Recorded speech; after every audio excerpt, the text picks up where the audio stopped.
I can still remember my first day on the force. Salem PD was in this tiny building on the edge of town. It was old, crowded, and completely insufficient to handle the day-to-day operations.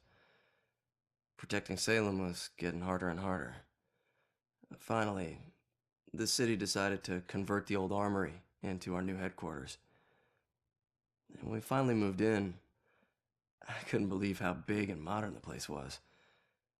Not bad for one of the first buildings in Salem. Plus, it just felt right. It used to be the city's first line of defense in a wild frontier, and now it had resumed its post once again, only this time in a modern world. The first week was a little chaotic as we settled in. One officer reported that someone had removed his gun from his locker.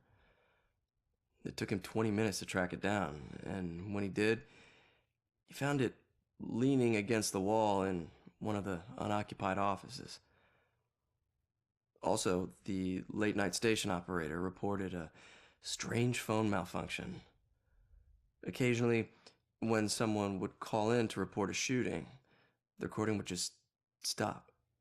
The call would cut out, and the voice of the panicked caller would just loop over and over again until the phone was unplugged. Soon it was pretty clear that these strange occurrences weren't just honest mistakes or faulty phone lines. One evening, the medical examiner came running down the hall in tears. She noticed that her scalpels and other tools had gone missing. She went to get more from the cabinet, but stopped cold at what she saw in the reflection. A ghostly silhouette of a Civil War soldier was standing over one of the corpses. She spun around. It was gone. She barely noticed how cold the room had gotten before running off. Of course, the guys didn't believe her. Hell, I didn't either, till I saw it with my own eyes. I was working late and got up to get more coffee.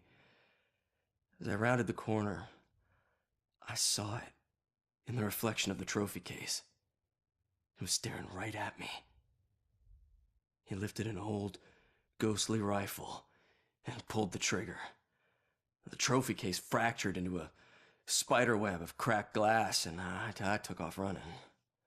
The captain didn't believe me and docked my next paycheck to replace the glass. I didn't care if people thought I was crazy. I know what I saw. People sometimes ask me if anyone else has seen it since, or if the Specter still roams the halls. I always tell them the same thing. I wouldn't know. I transferred to Boston.